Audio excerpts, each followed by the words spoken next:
بسم الله الرحمن الرحيم. أهلا بكم، وفيديو النهاردة هنتكلم فيه على نقطة كنت قلتها في بودكاست كلام ما بينا.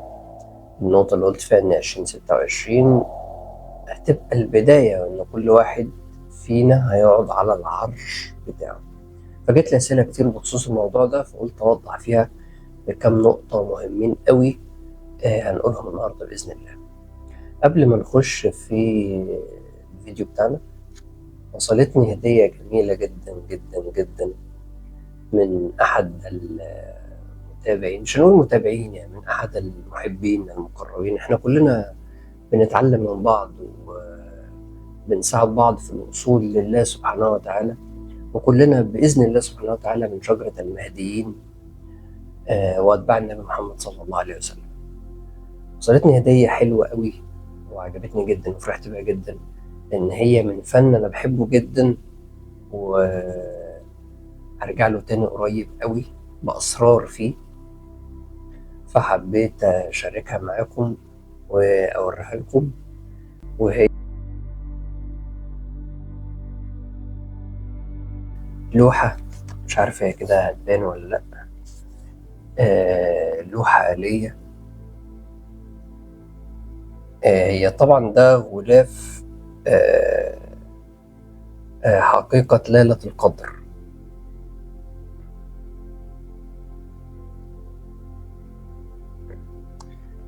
ده غلاف حقيقة ليلة القدر، بس هي اللوحة طبعا يعني أنا هصورها لكم كويس وهنزلها لكم في نهاية الفيديو.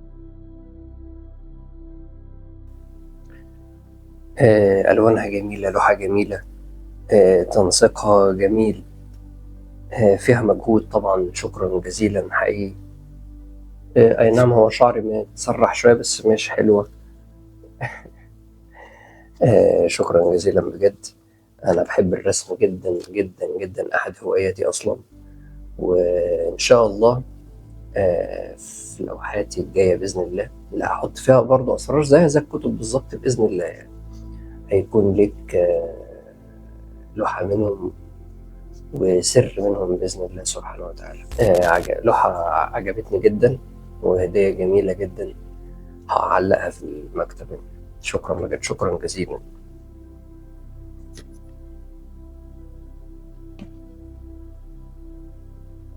شكرا جزيلا للهدايا الجميلة دي، حقيقي فرحتني. والرسم من الفنون اللي أنا بحبها جدا جدا، وكنت موهوب فيها من وأنا صغير وأنا طفل. كنت بحب الرسم جدا جدا جدا، وإن شاء الله نرجع للرسم بس بأسلوب مختلف شوية وأسرار بإذن الله. وزي ما وعدتك هيكون ليك بإذن الله نصيب في لوحة وسر منهم إن شاء الله سبحانه وتعالى. نرجع ل 2026 وكل واحد هيقعد على العرش بتاعه. 2026 أنا مش هينفع أتكلم عليها بالكامل دلوقتي، يعني أنا مش هتكلم عن 2026 كاملة زي 2025 ما اتكلمت عنها وحرف الطاء والكلام ده كله، لأ. بس أنا هقول لك على مفهوم للعرش ومفهوم للسبع سماوات، تفهم بيه الموضوع شوية. ربنا سبحانه وتعالى هو الذي خلق لكم ما في الأرض جميعا ثم استوى إلى السماء. ربنا سبحانه وتعالى بدأ خلق الأرض أولا ثم السماء، يعني الأرض اتخلقت الأول وبعد كده السماء. يبقى أنت رجلك الأول على الأرض قبل ارتقائك للسماء، ودي نقطة مهمة ركز فيها عشان هتفهمها دلوقتي. وخلق لك كل حاجة في الأرض. كل حاجة في الأرض هي المفروض مسخرة لي بالكامل. في الأرض مسخرة لي، يعني أنت تقدر تتحكم فيها طالما هي على الأرض.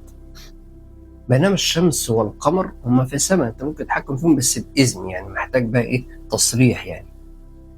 تمام كده. ثم استوى إلى السماء، والاستواء احنا قلنا ثم انتهى إلى السماء، خلاص احنا ثم استوى إلى السماء فسواهن 7 سماوات، سواهم ببعض. وفي آية تانية وأوحى في كل سماء إيه أمرها. أوحى أمر، وأوحى في كل سماء أمرها. أوحى أمر بالحق والميزان حاميم. ولذلك مقامات السماء زي ما قلنا كده في كتاب الإشارات السبع هي مقامات ارتقاء زمني. يعني أنت رحلة الإشارات السبع مثلا أو رحلة مقامات السماء دي مراحل زمنية، مراحل زمنية. ولذلك كل مرحلة فيها نبي. يعني الرسول صلى الله عليه وسلم في ليلة الإسراء والمعراج وجد في كل سماء نبي، إن كل نبي كان ليه زمن، كل نبي كان ليه زمن. ولذلك حتى النبي اللي بيمر على كذا سماء زي ما اتكلمنا، كل نبي مثلا لو في نبي مثلا مر على الأولى والثانية والثالثة وهكذا، ما بيمرش عليهم في وقت واحد، ده بيمر عليهم في خلال سنوات، في خلال سنين كتيرة بيمر على الأزمنة دي، وبيمر بالإشارات دي وبيمر بالامتحانات دي وهكذا. طيب أنت عشان تبدأ ترتقي لمقامات السماوات لازم تكون سايب الأرض، لازم تكون سايب الأرض. والأرض أكتر حاجة تعلقك بيها هي الشرك، هي الشرك بالله سبحانه وتعالى. ولذلك أنا قلت لك قبل كده أهم شيء أنت محتاج تعمله عشان تشوف العرش بتاعك تبدأ المرحلة بتاعتك هي ترك الشرك بالله، ترك الشرك بالله. ولذلك أعلى واحد وصل لأبعد سماء هو أكتر واحد لم يشرك بالله وما كان من المشركين، ده ما أشركش بالله خالص. سيدنا إبراهيم عليه السلام كان في السماء السبعة اللي هي كانت قبل العرش على طول، سواهن 7 سماوات ثم استوى على العرش، انتهى إلى العرش، ثم انتهى إلى العرش. يبقى ده كده بالنسبة للسبع سماوات، ده كده بالنسبة للسبع سماوات. كل سماء ليها زمن، ليها زمن وليها إشارات وليها أحداث، وليها أحداث. يعني مثلا إحنا في بداية الخلق كنا في أحداث السماء الأولى كمثال، يعني كمثال. وبعد كده مثلا أحداث السماء الثانية أو الثالثة أو الرابعة، مش شرط بالترتيب، ولكن أنا بشرح لك المقامات، بشرح لك الإيه المقامات. كل سماء ليها زمن. ولذلك ده يرجعك بقى لحاجة تانية. ولذلك لما قلت وأوحى في كل سماء أمرها، احنا بداية الخلق قلت ليه إن هي مقام السماء الأولى؟ مش عشان هي الأولى، مش عشان هي الأولى، لأ، عشان اللي فيها سيدنا آدم، عشان اللي فيها سيدنا آدم، وهي مطابقة لأن هي أقرب واحدة إلى الأرض، وهي أقرب واحدة إلى الأرض. السماء الثانية سماء عيسى عليه السلام، سماء عيسى عليه السلام. ليه السماء الثانية سماء عيسى عليه السلام؟ الحلقة دي هيبقى فيها أسئلة، خلي بالك. ليه السماء الثانية سماء عيسى عليه السلام؟ لأن عيسى عليه السلام ليه حياتين، ليه حياتين، حياة أولى وحياة تانية، وده هنتكلم عليه، بس أنا بديك فكرة عامة عن الموضوع. طيب، وأوحى في كل سماء أمرها، يبقى كل سماء فيها حق وميزان، فيها حاء ميم، وحي وأمر بالحق والميزان. وأوحى في كل سماء أمرها. ولذلك أنا قلت لك أن تأويلات الحروف 7 تأويلات إيه؟ زمنية، زمنية. لا يمكن كان حد في زمن النبي صلى الله عليه وسلم، لا يمكن كان مثلا يتكلم على تأويلات الحروف زي ما بنتكلم عليها دلوقتي، مش عشان هم مقامهم أعلى، ولكن العلم لا يمكن هيبقى أعلى، لا يمكن. ده ينافي فكرة القرآن الكريم أصلا. لازم العلم بيزيد مع الزمن، هو ده لازم كده. انت كل ما بترتقي في السماء كل ما العلم بيزيد.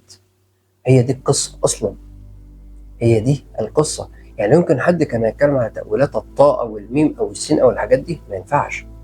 واللي هيجي بعدنا هيتكلم في حاجات أكتر، وهكذا وهكذا إلى زمن عيسى عليه السلام يكون العلم في نهاية المطاف، في نهاية المطاف. طيب، ولذلك صور الحواميم كم صورة؟ 7 صور، 7 صور الحواميم ال7 مقامات السماء. ولذلك أنا قلت لك قبل كده صور الحواميم السبعة، خليك معاهم. عايز تحفظهم احفظهم، تتلوهم، تتدبر فيهم، تقرأهم بمعنى القراءة اللي اتكلمنا عليه. هتخرج بيهم بباب علم كبير أو هداية معينة، أو هيتفتح لك كشف معين، أو هيقع قدامك نجم معين، وهكذا. سور الحواميم السبعة: حاميم والكتاب المبين، حاميم والكتاب المبين، حاميم تنزيل من الله العزيز الحكيم. واسم العزيز الحكيم ده باب كبير قوي إن شاء الله هنتكلم عنه في حلقة لوحده. فسور الحواميم السبعة، وأوحى في كل سماء أمرها. سور الحواميم السبعة، طبعا في حميم عين سين قاف، ده مقام مرتقي شوية هنتكلم فيه برضه. حميم عين سين قاف ده مقام أعلى شوية في سور الحواميم. طيب، في سؤال هسألكم عليه في سور الحواميم. في سورة الدخان: حاميم والكتاب المبين، إنا أنزلناه في ليلة مباركة إنا كنا منذرين فيها يفرق كل أمر حكيم وكذا. ليه تحديدا سورة الدخان بين كل سور الحواميم السبعة هي اللي اتذكر فيها ليلة القدر أو الليلة المباركة؟ ده سؤال وهسيبكم تفكروا فيه، وهنجاوبه ممكن المرة الجاية أو اللي بعدها إن شاء الله. يعني الحلقة دي ممكن يبقى فيها سؤالين أو 3. ده أول سؤال: ليه من سور الحواميم السبعة سورة الدخان تحديدا هي اللي ذكر فيها الليلة المباركة أو ليلة القدر؟ سؤال هسيبكم تفكروا فيه وهنبقى هنتكلم فيه إن شاء الله. طيب، يبقى احنا قلنا وأوحى في كل سماء أمرها، يبقى كل سماء من السماوات ومقام السماوات فيها أوامر معينة، بإشارات معينة، بأحداث معينة، بزمن معين، بتأويل معين. ولذلك أنت مع الزمن هتبدأ علم الحروف يظهر أكتر. هو بدأ طبعا يظهر الفترة دي بزيادة يعني، وهيبدأ يظهر أكتر إن شاء الله مع الزمن، وهيبدأ يخرج من وحي القرآن الكريم، لأن القرآن الكريم هو شامل الزمن كله، شامل النون كلها، شامل النون كلها، فشامل الزمن كله، فشامل الأحداث كلها، فشامل الذكر كله، الأولين والآخرين، البداية خالص قبل ما آدم ينزل الأرض، والنهاية خالص بأحداث الجنة والنار. أصلا كله في القرآن الكريم، كله مكنون في القرآن الكريم. ولذلك مع الزمن هيبدأ تخرج أحداث القرآن الكريم ووحي وأوامر القرآن الكريم. فأنت كل ما فضلت تتدبر أو تقرأ أو تسمع أو توعى لعلم الحروف أو القرآن الكريم أو لذلك أنا بقول للناس مثلا اللي بتسمعني أو اللي بتحضر اللايفات أو اللي متابعة مثلا على الفيسبوك أو اللي قرأت كتبي أو بفضل الله سبحانه وتعالى أنت بتلاقي فيه نقلة مختلفة في الوعي للناس اللي بتركز في القرآن الكريم وعلم الحروف أو كده، عن الناس اللي بعيدة خالص مهما كانت درجته العلمية، مهما كانت، لأن ده هو العلم اللي مكنون فيه الأحداث والوعي. هو ده العلم. حميم عين سين قاف مثلا: كذلك يوحي إليك. هو الوحي مكنون جوه الحروف. هو ربنا سبحانه وتعالى اللي خلق كده، لأن الكون بادئ من نقطة، والنقطة نون. فكل حرف من دول لو انت هنفترض ان انت مسكت الحرف وجيت عملت له مثلا زوم زوم زوم، يعني كأنك مثلا مسكت الحرف وحطيته تحت الميكروسكوب مثلا، وبدأت تخش جواه كده، زي بالظبط مثلا ما بنيجي نمسك خلية أو نمسك أي حاجة ونحطها تحت الميكروسكوب ونبدأ نشوف نفس الكلام بالظبط. لو أنت عملت ده مع الحروف هيظهر معاك ما لم تتخيله إطلاقا، اللي عقلك أصلا مش هيستوعبه. لأنه شامل الزمان كله، أنت مش هتستوعب الزمان كله. إحنا بنصاحب الزمان إنما ما بنستوعبوش، إحنا بنصاحبه، يعني بنحاول نشوف هيوحلنا إيه الزمان أو السماوات أو الحاميم في الزمن أو الدايرة اللي إحنا فيها. فلذلك لما بنتكلم مثلا عن الأحداث من توفيق الله سبحانه وتعالى، بتبدأ تلاقي الأحداث بتظهر فأنت تستغرب، لا ده هو ده من وحي السماوات، من وحي السماوات. حاميم والكتاب المبين، والكتاب موضح، هو الكتاب موضح بس مكنون، بس مكنون. فأنت محتاج إن أنت تترك الشرك بالله عشان تبدأ ترتقي للسماوات، فتبدأ الأمور قدامك تتفتح ويبدأ يظهر العرش بتاعك. ولما يظهر العرش بتاعك هيظهر الكرسي بتاعك، هيظهر الكرسي بتاعك. وسع كرسيه السماوات والأرض، المقامات كلها، السبعة اللي فوق السماوات والسبعة اللي تحت. وسع كرسيه السماوات والأرض. ولذلك ولا يحيطون بشيء من علمه إلا بما شاء، ولا يحيطون بشيء من علمه، علم السماوات وعلم الأرض، لو علم الحروف، علم الحواميم المقامات اللي اتكلمنا عليها، وعلم الأرضيين، واحنا قلنا هنتكلم على الأرضيين ومقاماتهم زي ما عملنا الإشراط السبع كده بإذن الله سبحانه وتعالى. ولا يحيطون بشيء من علمه إلا بما شاء. في قراءة وسع كرسيه السماوات والأرض، وسع كرسيه السماوات والأرض إلا بما شاء. الوسع الكرسي ده أو وسع كرسيه السماوات والأرض، يعني الاثنين ينفعوا، وسع ووسع كرسيه السماوات والأرض إلا بما شاء. يعني أنت لا يمكن يجي مثلا في وعيك حاجة خارج إطار علم الحروف.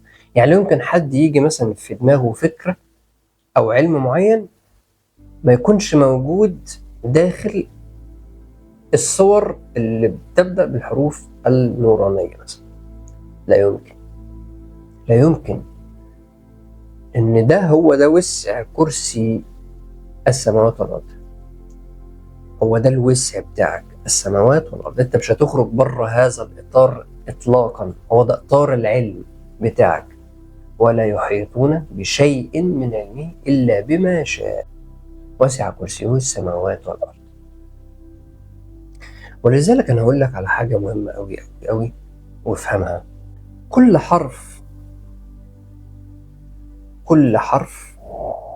له حرف، له حرف. يعني احنا مثلا بنيجي نقول حرف الألف.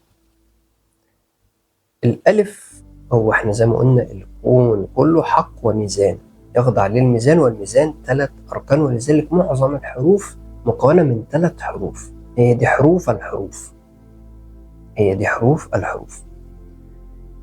ولذلك مثلا حرف الألف، حرف الألف هو ألف لام فاء، كفتين والحكم بتاعهم.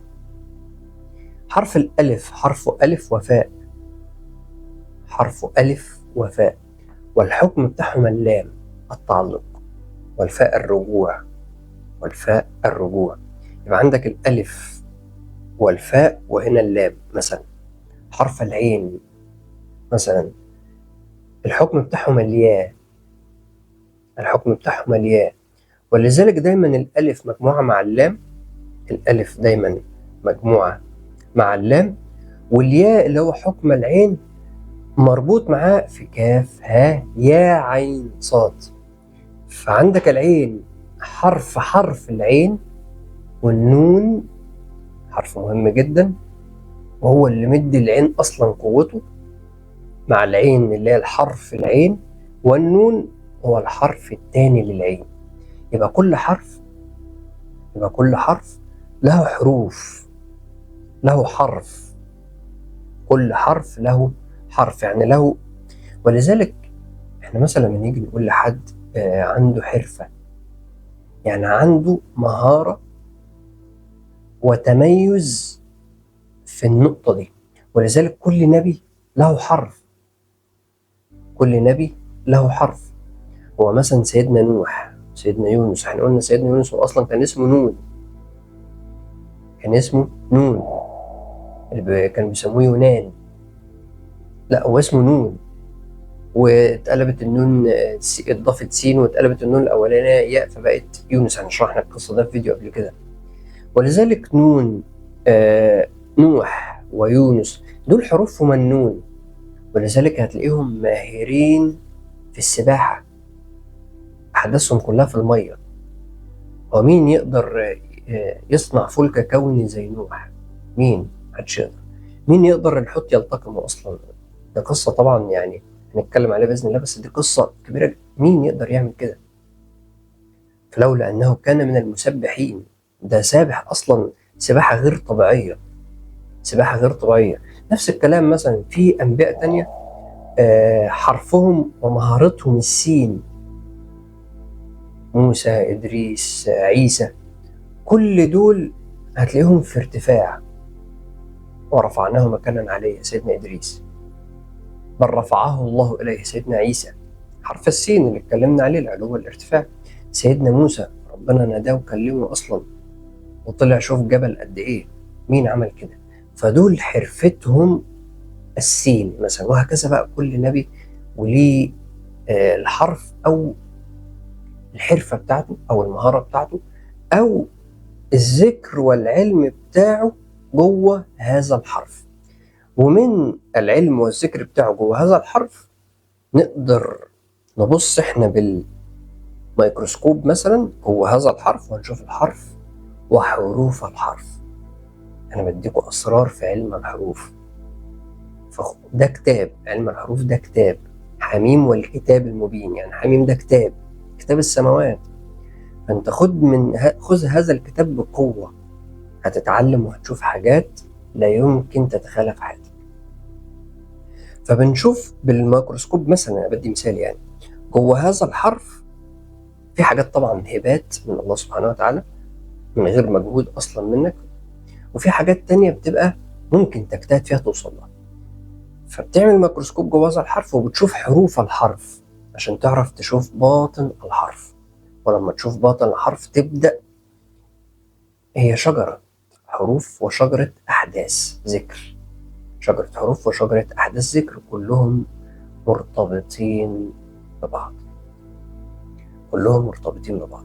فأنت عشان تبدأ تشوف العرش بتاعك محتاج إنك تترك الشرك بالله، تترك الشرك بالله. ترك الشرك بالله هو اللي هيصل بيك لمقام الرحمن. الرحمن على العرش استوى، الرحمن على العرش استوى. ان انت ما ينفعش تاخد من مقامات السماوات، ما ينفعش تاخد من مقامات السماوات وانت متعلق بحاجة غير الله سبحانه وتعالى. لان الرحمن هو اقرب اسم الى الله، يعني الله هو الاسم الاعظم، ثم يأتي بعديه اسم الرحمن، ثم يأتي بعديه اسم الرحمن. اسم الرحمن هو اللي على العرش استوى، تحته السماوات، وتحته السماوات. فأنت عشان توصل للعرش محتاج تترك الشرك، محتاج تترك الشرك، لا تشرك بالله شيئا. هتبدأ ترتقي حتى تصل إلى الرحمن. لما تصل إلى الرحمن علم القرآن اللي هو في مقامات السبع سماوات، خلق الإنسان علمه البيان. فهمتوا الفكرة كده ماشية ازاي؟ فده نبذة مختصرة عن 2026. ليه كل واحد هيقعد على العرش بتاعه؟ لأن الكراسي هتتبدل في أحداث كتير الفترة الجاية، الكراسي فيها هتتبدل. فلما الكراسي تتبدل هيبدأ تظهر عروش معينة للناس، يبدأ كل واحد يظهر العرش بتاعه. ومش معنى يبدأ يظهر العرش بتاعه إن القصة انتهت، لا، كل نهاية هي البداية، كل نهاية هي البداية.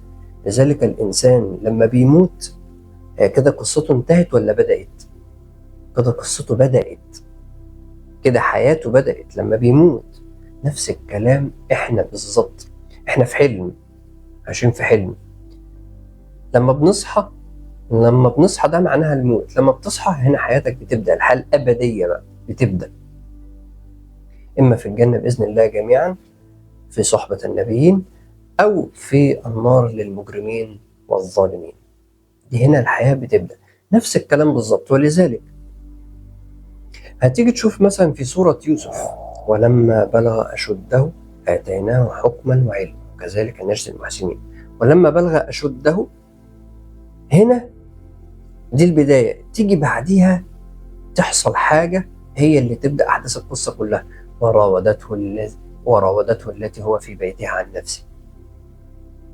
بدأت القصة على طول، بتظهر حاجة مفاجأة هي اللي بتبدأ يتبني عليها الأحداث. ولذلك ربنا سبحانه وتعالى ثم استوى على العرش، بعد كده بدأت القصة: آدم والملائكة وإبليس وسكن الجنة وهكذا، وبعد كده هبطوا. بتبدأ الأحداث من العرش مش بتنتهي، يعني بداية الأحداث من 2026 مش نهاية الأحداث. نفس الكلام مع سيدنا موسى عليه السلام: ولما بلغ أشده واستوى آتيناه حكما وعلما وكذلك نجزي المحسنين. تيجي بعدها على طول كده بدون سابق انذار: ودخل المدينة على حين غفلة من أهلها فوجد. بداية الأحداث، بداية الأحداث بدأت أحداثه تتغير تماما بعد الآية دي على طول، بعد الآية. فالعرش هو بداية الأحداث وليست نهايتها. هنا سؤال برضو عايز أسأله، يبقى السؤال الأولاني: فاكرين ولا مش فاكرين؟ سورة الدخان ليه هي السورة الوحيدة من ضمن ال7 صور الحواميم اللي اتذكر فيها ليلة القدر؟ والسؤال الثاني: سيدنا موسى عليه السلام بعد ما قلنا ولما بلغ أشده واستوى آتيناه حكما وعلما وكذلك نجزي المحسنين، ودخل المدينة على حين غفلة من أهلها. على حين غفلة من أهلها دي إيه سبب وجودها في الآية؟ ربنا سبحانه وتعالى لو قال ودخل المدينة فوجد فيها رجلين يقتتلان هذا من جهته وهذا من عدوه وهكذا وكملنا الآيات، هتفرق إيه؟ إيه فايدة وجود على حين غفلة من أهلها؟ سيبكم تفكروا فيها، دول سؤالين هما، سيبكم تفكروا فيهم وهنبقى نجاوب على السؤالين بإذن الله سبحانه وتعالى. ف2026 هي بداية الأحداث وليست نهايتها. لما بقول لك استعد أنا عشان عايزك تكتسب أكبر قدر ممكن من الحواميم وأكبر قدر ممكن من البينات والتنزيلات والهدى والنور والعلامات، لأن كل الحاجات دي خلاص بدأت، لأن كل ده خلاص بدأ في النزول. احنا مثلا في بداية السنة لما اتكلمنا على التنزيلات والبينات، كل ده من قراءة الأحداث مثلا اللي كانت في ليلة القدر من 2024، ده مثلا بديك مثال يعني. ففي بينات بتنزل معينة خلاص في السنين، وكل زمن وكل حقبة وفترة زمنية بيكون فيها زمن وعلم معين. ولذلك أنا قلت لك مثلا في بداية السنة إنها تظهر حقيقة القرآن الكريم أكتر، وهيبدأ فيه تنقيح لأحاديث معينة، والكلام ده مع الوقت هيزيد، الكلام ده مع الوقت هيزيد. هتبدأ الناس تنظر للقرآن الكريم نظرة أخرى. فبدأنا نشوف دلوقتي خلاص ناس كتير، أنا قلت لك الذكر هو الآثار المصرية القديمة، فبدأنا نشوف ناس بتتكلم وعايزة تطلع آيات من المعابد ومن الآثار المصرية القديمة. عايزك تركز تاني في موضوع الحروف اللي اتكلمت عليه، اسمعه تاني وركز فيه، هتخرج كلام من وراء الكلام، وهتخرج حروف من كل حرف من الحروف. الكلام ده مهم، ركز فيه وخده بقوة، هتستفيد منه جدا جدا جدا. دي نبذة مختصرة عن ازاي كل واحد هيقعد على العرش بتاعه. 2025 لسه أحداثها مكملة ولسه تأويلاتها مكملة، ولكن 2026 أحداثها هتبدأ في الظهور زي ما قلنا من بعد شهر 9 بإذن الله سبحانه وتعالى. أشوفكم إن شاء الله على خير. السلام عليكم ورحمة الله